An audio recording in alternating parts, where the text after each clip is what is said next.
Let's talk about training frequency because this is one of the simplest changes you can make that dramatically improves results. Training a muscle twice per week is not about doing more work, it's about distributing quality work more intelligently. Muscle growth is driven by stimulus and recovery. When you train a muscle hard, you elevate muscle protein synthesis. That process does not stay elevated all week. In most people, it peaks for about 24 to 48 hours, then it returns to baseline. What that means is simple.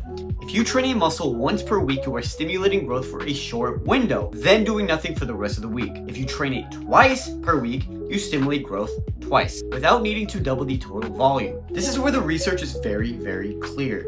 Multiple studies comparing once per week versus twice per week training show greater hypertrophy when volume is spread across at least 2 sessions. Not because the muscles are confused or shocked, but because they are exposed to growth signals more frequently. Now let's talk practical application, because this matters more than just theory. When you try to cram all your volume for one muscle into one single session, performance will drop fast. The first few sets are strong, but fatigue builds. Load comes down, reps come down, and effort quality is going to drop.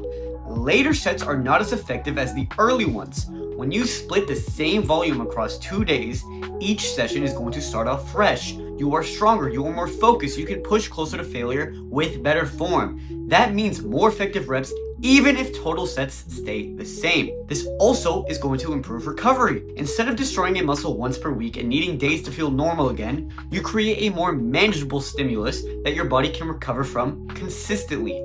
That allows you to train harder week to week instead of constantly feeling beat up. There's also a skill component people overlook. Lifting is a skill.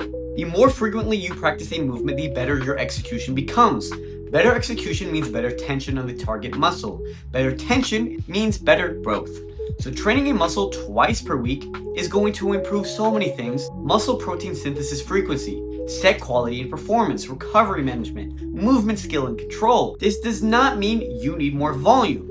In fact, most people grow better by doing slightly less per session, but hitting muscles more often. That is why splits like push-pull legs, upper-lower, or full body work so well. They allow you to train each muscle at least twice per week without turning workouts into marathon sessions. The takeaway is simple. Muscle does not grow from one brutal day. It grows from repeated high-quality exposure over time. Training each muscle twice per week gives you more chances to grow without increasing chaos, fatigue, or just injury risk. That is why frequency matters.